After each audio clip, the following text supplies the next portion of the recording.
Hello बच्चों, क्या हाल है आप सबका। चलिए आज का लेक्चर शुरू करते हैं। मैट्रिसेस हम लोग पढ़ रहे थे, प्रीवियस वीडियो में आपको याद भी होगा। तो मैट्रिसेस में हमने एडिशन सब्ट्रैक्शन पढ़ा था, इस पर बेस्ड एक छोटा सा क्वेश्चन ट्राई कर लेते हैं, फिर उसके बाद आगे हम चलते हैं multiplication of matrix bye matrix कैसे होता है, इसका प्रोसीजर समझा जाए।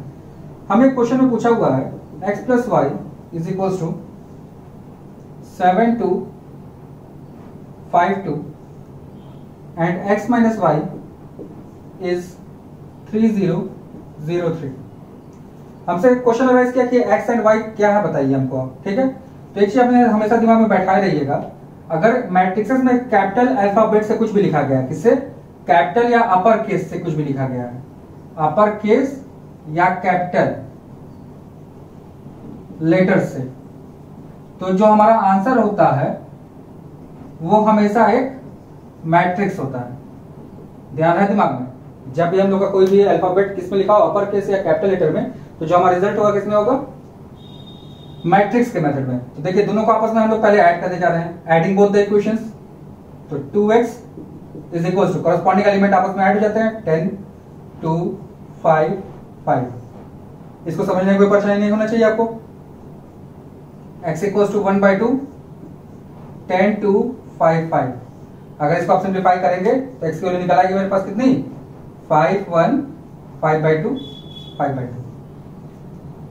अब अगर यही दोनों इक्वेशन को हम लोग आपस में सब्ट्रैक्ट कर दें, अगर इन दोनों इक्वेशन को आपस में क्या करते हैं हम लोग, सब्ट्रैक्ट। देखिए तो 2y 4 2 0 -1 ये आ जाएगा।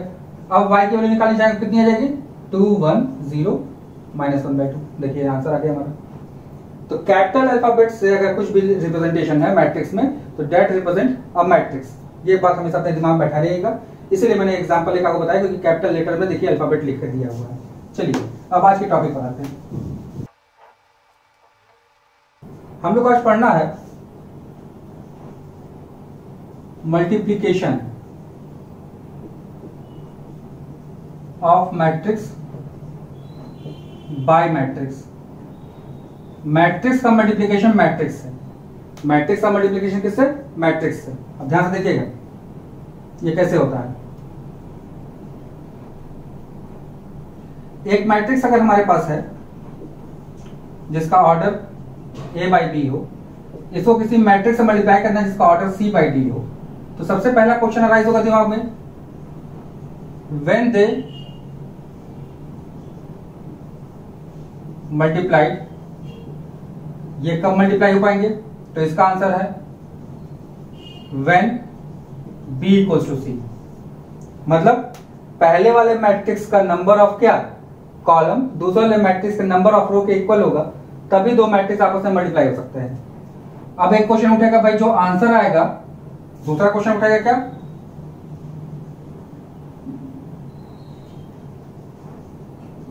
आंसर का क्या ऑर्डर, तो आंसर का ऑर्डर जो रिमेनिंग है वही होता है a/d। पहले का नंबर ऑफ रो, दूसरे का number of column is the result of the matrix, ठीक है। तो दो चीजें ध्यान रहे, कब दो मैट्रिक्स आपस में मल्टीप्लाई हो पाएंगे, जब पहले मैट्रिक्स का नंबर ऑफ क्या, कॉलम, दूसरे वाले मैट्रिक्स के नंबर ऑफ रो के बराबर होगा, और जो रिजल्टेंट होगा पहले का नंबर ऑफ रो दूसरे के नंबर ऑफ कॉलम के बराबर होता है। इट मींस न्यूमेरिकल ले लेते हैं, मान लीजिए 2/3 दिया और एक ऑर्डर दिया हमको 3/1, पूछा कि ये दोनों मल्टीप्लाई हो पाएंगे, तो आप देखिए 3 3 इक्वल है, इट मींस मल्टीप्लाई हो पाएंगे, और जो रिजल्ट आएगा वो किस ऑर्डर का आएगा, 2/1 ऑर्डर का आएगा। ये एग्जांपल हो गया। तो ये चीज अपने दिमाग में बैठाए रहेगा कि मैट्रिक्स कब आपस में मल्टीप्लाई हो पाते हैं। तो ये चीज सबसे इंपॉर्टेंट होता है कि मैट्रिक्स से मल्टीप्लाई करने के लिए पहले का नंबर ऑफ कॉलम दूसरे के नंबर ऑफ रो के बराबर होना चाहिए।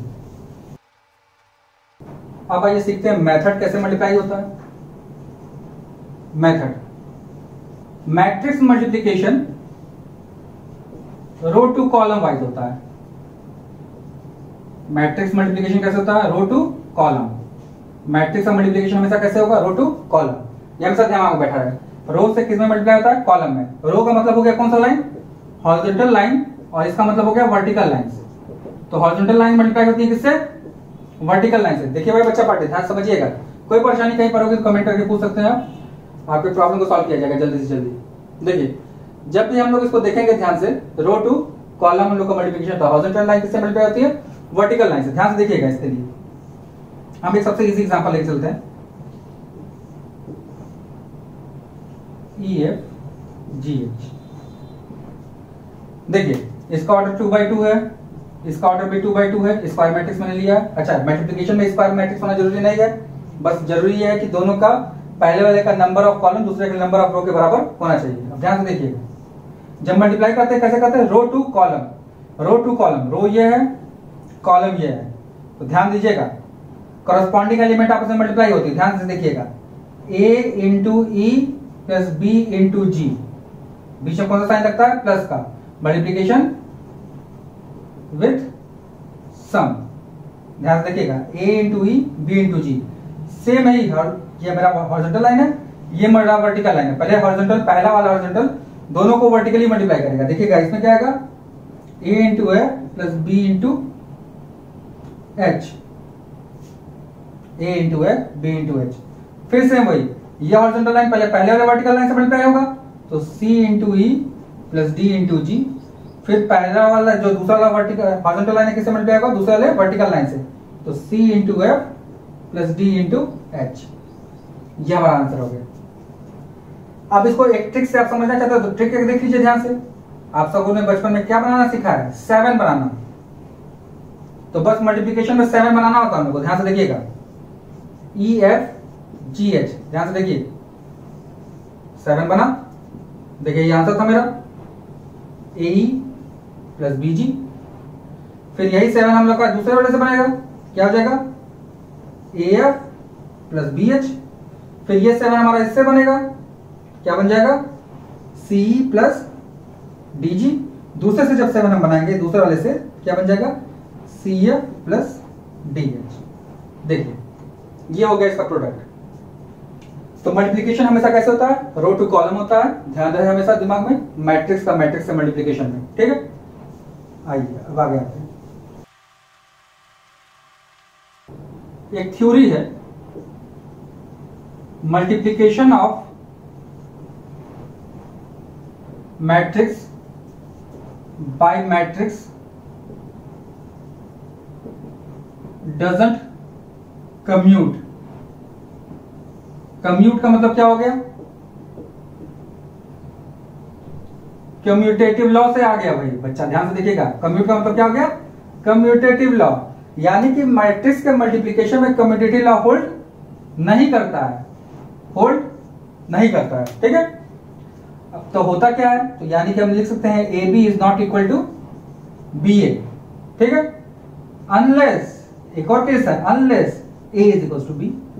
ये भी तो हो सकता है A और B दोनों हम आपको सेम मैट्रिक्स देते हैं, अगर दोनों सेम होंगे तो A into B equal to B into A हो जाएगा। Otherwise A into B is not equal to B into A होता है। देखिएगा भाई बच्चा पार्टी, ध्यान समझिएगा, A into B B into A बराबर नहीं हो सकता मैट्रिक्स में, अनलेस A और B बराबर हो जाए, ठीक है। ये बात अपने दिमाग बहुत अच्छे से बैठा रहिएगा, ठीक है। चलिए अगले पर आते हैं, कोई भी प्रॉब्लम हो तो बताइएगा भाई। चलिए, कम्यूटेटिव लॉ होल्ड नहीं करता है। इसके बाद इसी पे बेस्ड एक चीज हम लोग देख सकते हैं, अगर हमसे किसी ने कहा A प्लस बी का होल स्क्वायर बताइए, तो क्या ये A square plus b square plus 2AB हो सकता है मैट्रिक्स में, तो आप कहेंगे नहीं हो सकता। अब इसका रीजन समझिए ध्यान से जल्दी से। रीजन क्या है, A प्लस बी का जो होल स्क्वायर होता है, it means A plus B into A plus b. Matrix में आपको बताया जा चुका है कि होल स्क्वायर नाम का कोई चीज नहीं होता है।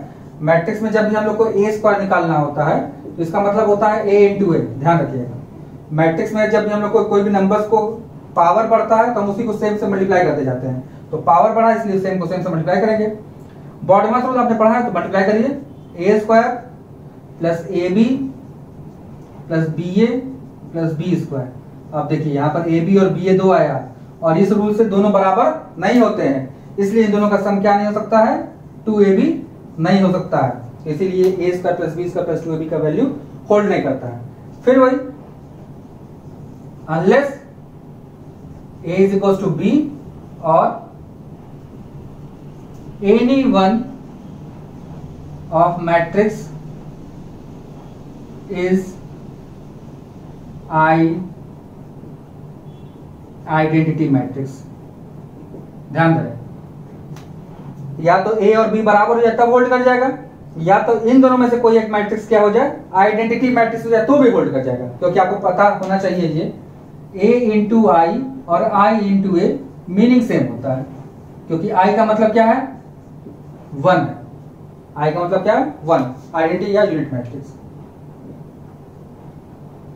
ये बातें बहुत ध्यान से दिमाग में बैठा रहेगा कि मल्टीप्लिकेशन में मैट्रिक्स में कम्यूटेटिव लॉ होल्ड नहीं करता है। इस बेसिस पे आपसे कभी कभी क्वेश्चन ये राइज किया जाता है क्या ये हो सकता है, तो आप कहेंगे ये नहीं हो सकता है।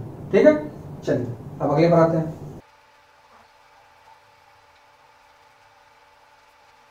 अगला कॉन्सेप्ट जो हमारे पास है वो हमें कहता है ट्रांसपोज ऑफ मैट्रिक्स निकालना सीखना है। क्या निकालना सीखना है? Transpose of matrix. तो ध्यान से लिखिएगा, ट्रांसपोज ऑफ मैट्रिक्स का मतलब होता है रो टू कॉलम इंटरचेंज। क्या होता है? Row to column interchange. इसका उल्टा बोल सकते हैं कॉलम टू रो इंटरचेंज। ठीक है, कोई फर्क नहीं पड़ने वाला, बात एक ही है, रो टू कॉलम इंटरचेंज या कॉलम टू रो इंटरचेंज। ध्यान से देखिएगा, एग्जांपल लेते हैं इस पर। मान लीजिए हमसे a b c d e f ये मैट्रिक्स दिया, इसका मेरे से कहा ट्रांसपोज आप बताओ। क्या बताओ? ट्रांसपोज बताओ। तो थ्योरी के हिसाब से क्या होगा इसका transpose? Row to column interchange. ठीक है, इसका ऑर्डर कितना है? 2/3। इसका ऑर्डर कितना है? 3/2। ध्यान देखिएगा, ट्रांसपोज ऑफ मैट्रिक्स क्या है? रो टू कॉलम इंटरचेंज होता है। क्या होगा मेरा भाई? जो हॉरिजॉन्टल लाइन थी उसको हम बना देंगे क्या? Vertical line. हॉरिजॉन्टल लाइन को क्या बना देंगे हम लोग? Vertical line. हॉरिजॉन्टल लाइन क्या बनता है? वर्टिकल, क्योंकि रो टू कॉलम इंटरचेंज होता है। तो एक और थोड़ा ध्यान दीजिए, ऑर्डर जो था वो भी क्या हो गया? स्विच हो गया। देखिएगा भाई बच्चा पार्टी, बहुत ध्यान से, अगर हमारे मैट्रिक्स का ऑर्डर m/n है, ये मैट्रिक्स का ऑर्डर है, तो जो इसका ट्रांसपोज होगा, जो इसका क्या होगा? ट्रांसपोज, उसका ऑर्डर क्या होगा? n/m होगा। ध्यान दीजिएगा इस बात पर बहुत अच्छे से, ऑर्डर भी आपस में चेंज हो जाता है, मैट्रिक्स का ऑर्डर आपस में स्विच कर जाता है, क्योंकि रो टू कॉलम इंटरचेंज हो जाता है। बहुत ध्यान समझे रहिएगा। अब आते हैं इसके बारे में, इसके सिंबल्स और क्या चीज होते हैं समझते हैं। अगर मैट्रिक्स मेरा ए है तो जो इसका ट्रांसपोज होता है इसको रिप्रेजेंट किया जाता है ए पे कैपिटल टी, ए पे स्मॉल टी या ए पे डैश। ठीक है, अच्छा एक इतना सिंबल हो गया। अच्छा, इसका सिंबल यह नहीं होता बट नॉट बाय ए बार, यह सिंबल नहीं होता, ध्यान रखिएगा। ए बार क्या तो अलग बात है, होती है, हम लोग पढ़ेंगे जब टाइप्स ऑफ मैट्रिक्स और आज अटैच होंगे तो उसमें बताएंगे ए बार क्या होता है। तो ट्रांसपोज ऑफ मैट्रिक्स क्या होता है? ए पे टी, ए पे स्मॉल टी, ए पे डैश, ये 3 सिंबल है। फिर वही ए पे मान लीजिए 5 2 3 4 दिया, ए ट्रांसपोज किसी ने पूछा था, क्या बताएंगे? 5 3 2 4। जो हॉरिजॉन्टल लाइन थी उसको क्या बना दीजिए? Vertical line. हॉरिजॉन्टल लाइन को क्या बनाइए? Vertical line. ठीक है, यानी कि जो पड़ी रेखा थी उसको क्या कर दीजिए? खड़ी रेखा। क्या हिंदी में प्रयोग कर सकते हैं आप? पड़ी रेखा को खड़ी रेखा, हिंदी में अगर याद करना चाहते हैं तो पड़ी रेखा को क्या कर दीजिए? खड़ी रेखा कर दीजिए। ठीक है, यही हो गया ट्रांसपोज ऑफ मैट्रिक्स।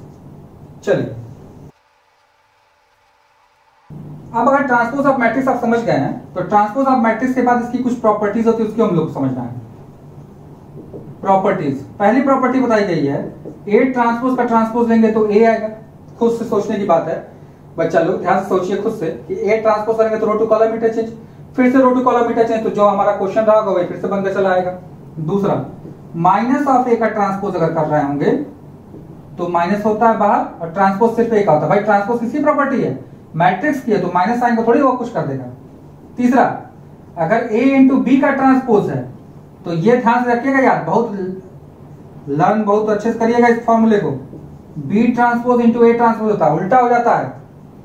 चौथी प्रॉपर्टी, ए प्लस बी का ट्रांसपोज अगर होता है तो ये a transpose plus b transpose हो जाता है। पांचवी, ए माइनस बी का ट्रांसपोज अगर होता है तो a transpose minus b transpose. छठी प्रॉपर्टी, लैम्डा इंटू ए का ट्रांसपोज, लैम्डा बाहर हो जाता है, ए ट्रांसपोज होता है। लैम्डा क्या है यहाँ पर? स्केलर। अब आपको बताया जा चुका है स्केलर क्या होता है, any quantity other than matrix. जिस भी चैप्टर में पढ़ते हैं स्केलर, उसको छोड़ के कुछ भी हो सकता है, ये इवन डिटरमिनेंट हो सकता है, ट्रिग्नोमेट्री हो सकता है, इनवर्स ज्योमेट्री हो सकता है, कुछ भी हो सकता है, बस मैट्रिक्स नहीं हो सकता। लैम्डा, ये ध्यान रहे दिमाग में। तो बस इसमें आपको एक चीज बस ट्विस्ट वाला जो है वो क्या है, प्रोडक्ट वाला। बच्चा पार्टी ध्यान से देखिएगा, प्रॉपर्टीज में जो ट्विस्ट है कौन से वाले में, प्रोडक्ट वाले में। प्रोडक्ट वाले को बहुत ध्यान से देखे रहिएगा, ये इसकी कुछ प्रॉपर्टीज हैं। अब अगर हम ट्रांसपोज ऑफ मैट्रिक्स के बारे में पढ़ लिए हैं तो हम लोग को जानना है कि ट्रांसपोज ऑफ मैट्रिक्स से कुछ टाइप्स ऑफ मैट्रिक्स बनकर आते हैं, उनके बारे में जो हम आपसे बताए थे। टाइप्स ऑफ मैट्रिक्स के लिए स्पेस छोड़े रहिएगा वहां पर, तो वहां पर इसको लिख लीजिएगा। अब आते हैं, हमारे पास आता है अब सिमेट्रिक मैट्रिक्स, और दूसरा आता है हमारे पास स्क्यू सिमेट्रिक मैट्रिक्स। दो matrix, symmetric and skew symmetric matrix. अगर मान लीजिए ए कोई मैट्रिक्स है ए बी सी डी, और उसका ट्रांसपोज हम निकालेंगे तो हमारे पास क्या आएगा, ए बी सी डी। ऐसे कोई ऐसा मैट्रिक्स मैं चूज करूं जिसमें ए ट्रांसपोज ए के इक्वल हो जाए। कोई ऐसा मैट्रिक्स जिसमें ए ट्रांसपोज किसके इक्वल हो जाए, ए के इक्वल हो जाए। देखिए इसमें ए और ए ट्रांसपोज बराबर नहीं है, दिख रहा होगा, देखिए आप ध्यान से, ए और ए ट्रांसपोज आपस में बराबर नहीं है। तो क्या चेंजेस हुआ, थोड़ा ध्यान से देखिएगा। ये देखिए एलिमेंट सेम है, चेंजेस वाले किसमें हुए हैं, बी और सी में। देखिए बी और सी सेम स्विच कर गए आपस में। तो अगर कोई ऐसा एग्जांपल मैं ले लूं जिसमें बी और सी को सेम ले लिया जाए, ध्यान से देखिएगा, 1 3 3 5, बताइए भाई ए ट्रांसपोज किसका इक्वल आएगा, 1 3 3 5। देखिए दोनों सेम आ गया। तो जब ए ट्रांसपोज ए के इक्वल होगा तो हम कहेंगे मैट्रिक्स इज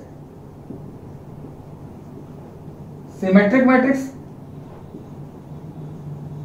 जब किसके इक्वल होगा, ए ट्रांसपोज ए के इक्वल होगा। अब आपके दिमाग में एक क्वेश्चन यहां उठेगा कि मैंने यहां पे स्क्वायर मैट्रिक्स क्यों लिया है, why taken square matrix as an example. ये दिमाग में क्वेश्चन उठेगा, इसका रीजन का, इसका आंसर देख लीजिए भाई, जल्दी से समझ लीजिए क्या रीजन है।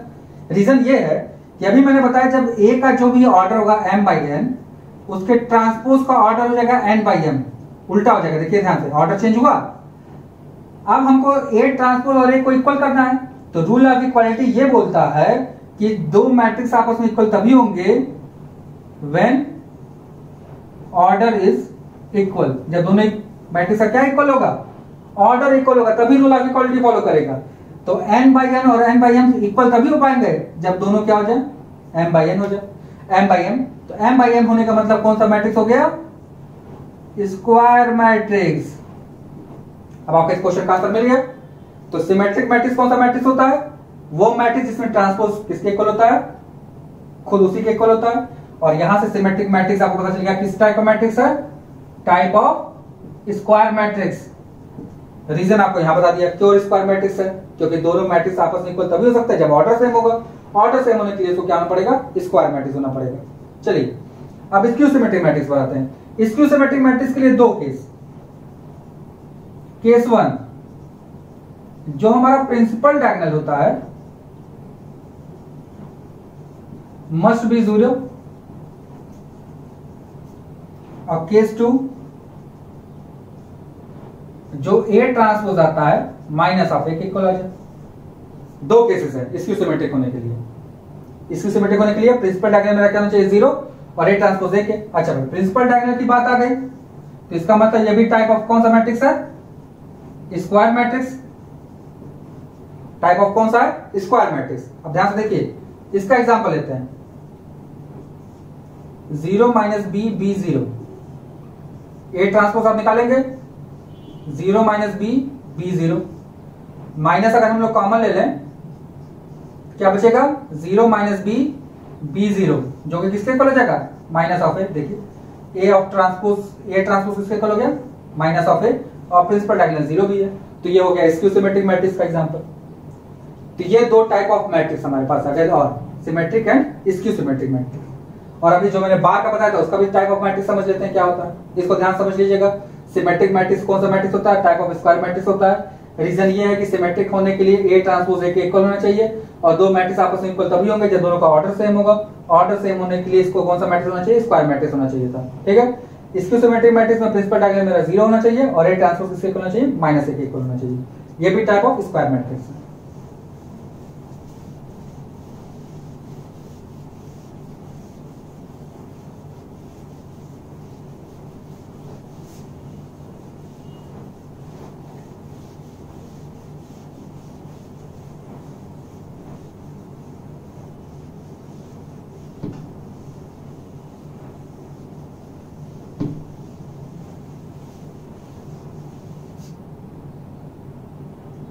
अब देखिए, ए बार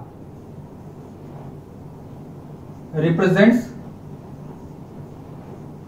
कॉन्जुगेट ऑफ मैट्रिक्स। क्या रिप्रेजेंट कर रहा है, कॉन्जुगेट ऑफ मैट्रिक्स।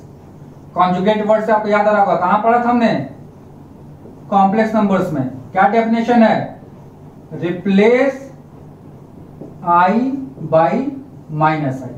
आई को किससे रिप्लेस कर दीजिए आप, माइनस आई से। ये कॉम्प्लेक्स नंबर में कॉन्जुगेट का डेफिनेशन है कि रिप्लेस करिए आई को माइनस आई से। इसका मतलब जो भी मैट्रिक्स होगा it should contain element in the form of complex number, तभी हम लोग का क्या निकल पाएगा, उसका कॉन्जुगेट ऑफ मैट्रिक्स निकल पाएगा। जैसे देखिए 1 + 2i 3, 1 - i 2 + 7i। अब इसका किसी ने कॉन्जुगेट पूछा तो जहां जहां आई है वहां हम क्या डाल देंगे, -i। देखिए ये हमारा हो गया क्या, कॉन्जुगेट ऑफ मैट्रिक्स। तो ये ध्यान रखिएगा, ए बार रिप्रेजेंटेशन नहीं होता है किसका, ट्रांसपोज ऑफ मैट्रिक्स का बच्चा पार्टी। ये किसका रिप्रेजेंटेशन होता है, कॉन्जुगेट ऑफ मैट्रिक्स का। अदरवाइज आपका गलत हो जाएगा, बहुत ध्यान समझे रहिएगा। और कॉन्जुगेट कॉम्प्लेक्स नंबर में आप पढ़ कर आए, क्या करते हैं उसमें बच्चा लोग, आई को -i से रिप्लेस करते हैं। कहीं कोई कंफ्यूजन होगा तो देख लीजिएगा ध्यान से, वीडियो को फॉरवर्ड या रिवर्स करके।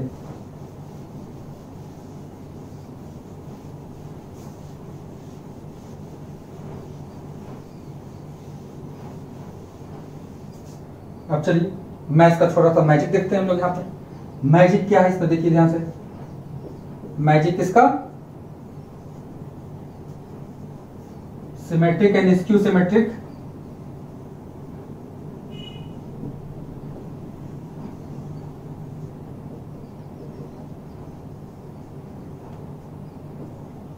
कनेक्शन विथ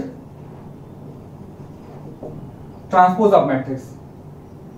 सिमेट्रिक और सिमेट्रिक का कनेक्शन ट्रांसपोज ऑफ मैट्रिक्स से कैसे है, ध्यान से देखिएगा। कहा गया दुनिया के किसी भी मैट्रिक्स के उसके ट्रांसपोज को अगर आप ऐड करिएगा तो आपको हमेशा एक सिमेट्रिक मैट्रिक्स मिलेगा। You always get a symmetric matrix. और दुनिया के किसी मैट्रिक्स में से उसके ट्रांसपोज अगर सब्ट्रैक्ट करिएगा then you will get skew symmetric matrix. यही मैजिक है इसका, ध्यान से देखे रहिएगा दिमाग में कि अगर दुनिया किसी भी मैट्रिक्स में उसके ट्रांसपोज को अगर ऐड कर देंगे हम लोग तो हमको क्या मिलेगा, सिमेट्रिक, और सब्ट्रैक्ट करेंगे तो क्या मिलेगा हमको, स्क्यू सिमेट्रिक मैट्रिक्स। सबसे छोटा सा एग्जांपल लेते हैं हम लोग, ए बी सी डी, इसका ट्रांसपोज आप निकाल लेंगे, ए सी बी डी। कोई परेशानी नहीं होनी चाहिए समझने में इसको। ट्रांसपोज निकला है मेरा। अब a + a ट्रांसपोज निकाल लीजिए फटाक से, कितना आएगा, 2a b + c c + b 2d। और a - a ट्रांसपोज में निकाल लीजिए फटाक से, 0 b + b - c c - b 0। देखिए दो चीजें आ गई। इसको मैं कोई कैपिटल एक्स मैट्रिक्स सपोज कर लेता हूं, 2a b + c c + b 2d। अब कैपिटल एक्स का अगर मैं सब ट्रांसपोज पूछूंगा तो आप क्या बताएंगे, 2a c + b b + c 2d। अब देखिए क्या इन दोनों में कोई डिफरेंस है, कोई डिफरेंस नहीं है। It means x is symmetric matrix. x कौन सा मैट्रिक्स आया, सिमेट्रिक मैट्रिक्स। और x क्या था, a + a ट्रांसपोज ही तो x था, यानी कि a + a ट्रांसपोज क्या हो गया, सिमेट्रिक मैट्रिक्स हो गया। देखिएगा कितना अच्छा था, इंटरेस्टिंग चीज था ये, बहुत अच्छा। अगर किसी भी मैट्रिक्स में दुनिया के अगर उसके ट्रांसपोज को ऐड करेंगे तो जो रिजल्टेंट आता है वो मेरा क्या होता है, सिमेट्रिक मैट्रिक्स होता है। अब आइए स्क्यूज में देखते हैं हम लोग। इसको हम लोग सपोज करते हैं कोई capital Y matrix, 0 b - c c - b 0। इसके ट्रांसपोज को निकालिए, कितना आ जाएगा 0 C minus B, B minus C 0। अब देखिए इसमें से माइनस कॉमन ले रहा हूं मैं, तो 0 B माइनस सी, C माइनस बी 0। ये और ये देखिए सेम लिखा हुआ है, तो y ट्रांसपोज किसको आ गया माइनस ऑफ y के, और प्रिंसिपल डायगोनल क्या है 0 है, दोनों केस फॉलो कर गया। प्रिंसिपल डायगोनल भी 0 हो रहा है, y ट्रांसपोज किसको लग रहा है माइनस y के, therefore y is skew symmetric. अब जैसे ही स्क्यू सिमेट्रिक हुआ तो y किसके इक्वल था, देखिए a माइनस ए ट्रांसपोज, यानी कि a माइनस ए ट्रांसपोज क्या हो गया स्क्यू सिमेट्रिक मैट्रिक्स। देखिए कितना इंटरेस्टिंग टॉपिक था कि ट्रांसपोज ऑफ मैट्रिक्स को अगर मैट्रिक्स में अटैच कर दिया मैंने, यानी कि ऐड किया तो सिमेट्रिक मिलेगा, और ट्रांसपोज ऑफ मैट्रिक्स को सब्ट्रैक्ट किया तो क्या मिलेगा स्क्यू सिमेट्रिक मैट्रिक्स मिलेगा। ये दुनिया के किसी मैट्रिक्स में कर सकते हैं, इसलिए मैंने ABCD ले लिया ताकि आपको अल्फाबेट में ज्यादा बेटर क्लियर रहेगा। कोई भी नंबर रहेगा हमेशा ऐसे ही आंसर आएगा। चलिए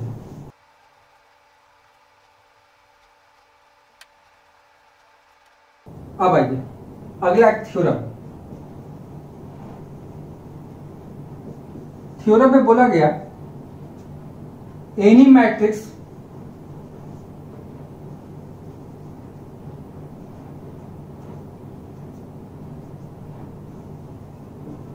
can be expressed as the sum of symmetric and skew symmetric matrix which is unique, जो कि क्या होगा यूनिक होगा। यूनिकनेस क्या होती है, बात ध्यान समझिएगा। यूनिकनेस का मतलब होता है one and only one. Uniqueness का मतलब क्या होता है वन एंड ओनली वन। जैसे कोहिनूर यूनिक है, क्यों यूनिक है, क्योंकि कोहिनूर जैसा दूसरा कुछ और नहीं हमारे पास है, ठीक है। तो यूनिक का मतलब अपने दिमाग में बैठा रहिए वन एंड ओनली वन, यानी कि जो मैट्रिक्स टूटेगा सिमेट्रिक और स्क्यू सिमेट्रिक मैट्रिक्स के फॉर्म में, वो अकेला ही ऐसा उस मैट्रिक्स के लिए अकेला वही सिमेट्रिक होगा और वही स्क्यू सिमेट्रिक होगा, उसके अलावा कोई दूसरा ऑप्शन मेरे को नहीं मिल सकता है। इसीलिए क्या हो जाता है कि ये यूनिक प्रॉपर्टी एक है कि जिस भी मैट्रिक्स को हम लोग ब्रेक करेंगे सिमेट्रिक स्क्यू सिमेट्रिक फॉर्म में, वो हमेशा क्या प्रॉपर्टी होल्ड करती है यूनिक प्रॉपर्टी होल्ड करती है। ध्यान से देखिएगा, कुछ करना खास नहीं है हम लोग को। देखिए ए है, A can be written as half of 2a, proving देख लीजिए ध्यान से क्या करना है, हाफ a प्लस ए। अब आपको पता है सिमेट्रिक मैट्रिक्स तब होगा जब उसमें ट्रांसपोज ऐड होगा, स्क्यू सिमेट्रिक तब होगा जब उसमें ट्रांसपोज सब्ट्रैक्ट होगा। बस वही फॉर्मूला अपने दिमाग में बैठा रहना है। तो देखिए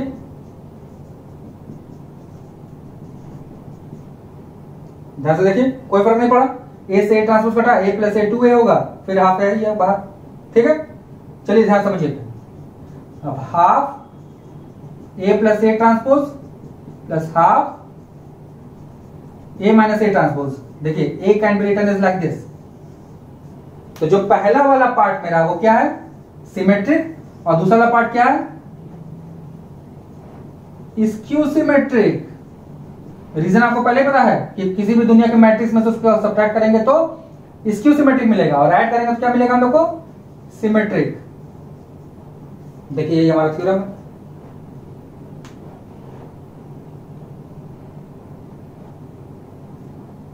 फिर से समझ लीजिए ध्यान से थ्योरम को। Any matrix can be express the sum of symmetric and skew symmetric matrix which is unique. Unique का मतलब होता है वन एंड ओनली वन। आपको बता दिया मैंने कि यूनिक का मतलब होता है सिर्फ एक और एक ही आंसर आ सकता है, और कोई मल्टीपल आंसर नहीं हो सकते इसके। तो सिमेट्रिक और स्क्यू सिमेट्रिक होने के लिए आपको पता है मैट्रिक्स में जब उसके ट्रांसपोज को ऐड करते हैं तो सिमेट्रिक बनता है, जब सब्ट्रैक्ट करते हैं तो स्क्यू सिमेट्रिक मिलता है। तो उसी रूल को हम लोग फॉलो करके सॉल्व किए हैं। यानी कि अगर हम लोग को कोई मैट्रिक्स दिया कि express as a sum of symmetric and skew symmetric matrix, पहले दोनों को ऐड कर लेंगे, दोनों को सब्ट्रैक्ट करके हाफ लगा के लिख देंगे हम लोग। ठीक है बच्चा पार्टी, कोई समझने में कोई परेशानी है तो देख लीजिएगा आप लोग। चलिए अब इस पे बेस्ड क्वेश्चन आपको नेक्स्ट वीडियो में आप लोग को प्रोवाइड किया जाएगा, इस सारे टॉपिक पे बेस्ड क्वेश्चन। आज के टॉपिक बस थ्योरी था, थ्योरी को आप अच्छे से ध्यान से कॉपी में डिटेल कर लीजिए। नेक्स्ट लेक्चर में हमारे पास क्या होंगे क्वेश्चंस होंगे based on questions based on this topic. ठीक है, हम लोग क्वेश्चंस करेंगे इस पे बेस्ड टॉपिक पर ताकि आपको और व्यू क्लियर हो जाए। फिलहाल आज थ्योरी अपने दिमाग में क्लियर कर लीजिए, सारे थ्योरी को अच्छे से लिख लीजिए। चलिए आज का वीडियो पे एंड करते हैं, फिर मिलते हैं आपसे नेक्स्ट वीडियो में। तब तक घर पर रहिए, सेफ रहिए, गवर्नमेंट के गाइडलाइन को फॉलो करते रहिए।